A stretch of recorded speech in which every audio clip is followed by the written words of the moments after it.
இந்த மாதிரி சூப்பராக ஒரு பருப்பு சாதம் பண்ணியிருக்கீங்களாங்க? அப்பா செம்ம டேஸ்ட்டுங்க. இது பண்ணுறது ஒன்றும் அவ்வளோ கஷ்டம்லாம் கிடையாது. எப்படி பண்ணுறதுன்னு பார்த்துடலாமா? வந்துட்டு அம்மா ஒரு கிளாஸ் அரிசி எடுத்துக்கிட்டாங்க. அரிசி எடுத்துட்டு அது கூடவே வந்துட்டு 1/2 கிளாஸ் பருப்பு எடுத்துக்கிட்டாங்க. அந்த பருப்பளவு போட்டுட்டு அப்படியே வந்துட்டு கொஞ்சம் வாஷ் பண்ணி தனியாக வச்சுட்டாங்க. அதுக்கப்புறம் பேன் அடுப்பில் வச்சுட்டு அது கூட வந்துட்டு கொஞ்சமாக கடுகு உளுந்த பருப்பு சீரகமும் போட்டு அது ரெண்டையும் நல்லா வந்து தாளிச்சு விட்டுட்டு கருவேப்பிலை மல்லி போட்டுக்கிட்டாங்க. கருவேப்பிலை நம்ம போட்டுக்கலாம், மல்லி வந்து லாஸ்ட்டாக போட்டுக்கலாம். ஸோ வந்து கருவேப்பிலை போட்டுட்டு அதையும் நல்லா தாளிச்சிட்டு அப்படியே கட் பண்ணி வச்சுருக்க வெங்காயமும் வந்துட்டு இதில் போட்டுட்டாங்க. போட்டு நல்லா வதக்கிட்டு அப்படியே வந்துட்டு தக்காளியும் போட்டுட்டாங்க. போட்டு இது எல்லாமே நல்லா வதங்கவும் அதுக்கப்புறம் நம்ம வீட்டில் என்னெல்லாம் வெஜிடபிள்ஸ் இருக்கோ அது எல்லாமே போட்டுக்கலாங்க. இதுதான் போடணும் அதுதான் போடணும் அப்படிலாம் வந்துட்டு கிடையாதுங்க ரூல்ஸே.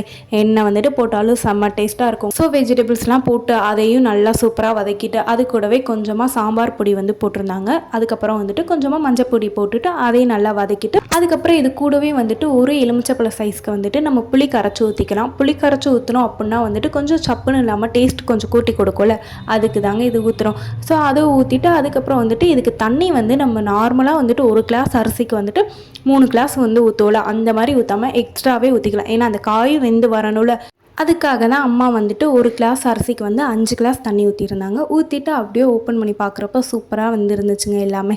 ஸோ அப்படியே வந்துட்டு அம்மா ஊற்றிட்டு அதை ஃப்ரெஷ்ஷாக குக் பண்ண எடுத்து வச்சுட்டாங்க. எடுத்துகிட்டு அப்படியே கொஞ்சம் நேரம் கழித்து ஓப்பன் பண்ணி பார்க்கும்போது சூப்பராக காயெலாம் வெந்துருந்துச்சு. அப்படியே வந்துட்டு நெய் மேலே தூவிட்டு செம்மையாக சர்வ் பண்ணி சாப்பிட்டு பாருங்கள். செம்ம டேஸ்ட்டு இருக்குங்க. மறக்காமல் ட்ரை பண்ணிவிட்டு எப்படி இருந்துச்சுன்னு சொல்லுங்கள். ஒருவேளை உங்களுக்கு வந்துட்டு இன்னும் வந்துட்டு எங்களுக்கு கட்டியாக இருக்குது கொல கொலன்னு வேணும் அப்படின்னு நினச்சிங்கன்னா தனியாக சுடுதண்ணி வச்சு கூட நம்ம இதில் வந்துட்டு ஊற்றிக்கலாங்க. இன்னும் சூப்பராக தான் இருக்கும். அது டேஸ்ட் எதுவும் மாறாது, நல்லா தான் இருக்கும். ஸோ நெய் மட்டும் நிறையா எக்ஸ்ட்ரா ஊற்றி சாப்பிட்டிங்கன்னா இன்னும் நல்லாயிருக்குங்க. கடைசியாக தாராளமாக கொத்தமல்லி தலையை தூவி அப்படியே சர்வ் பண்ணி சாப்பிடுங்க. இதுக்கு சைடிஷ் வந்துட்டு நீங்கள் இன்னும் வெஜிடபிள்ஸ் ஏதாவது ஃப்ரை பண்ணி வச்சு சாப்பிட்லான்னு நினைக்க வேணாங்க. அப்பளமே இதுக்கு சூப்பராக இருக்குங்க. அப்பளத்தை வச்சு சாப்பிடுங்க, செம்ம டேஸ்ட்டாக இருக்குங்க. வீடியோ பிடிச்சிருந்தா மறக்காமல் லைக் பண்ணிவிட்டு சப்ஸ்கிரைப் பண்ணிடுங்க. பாய்.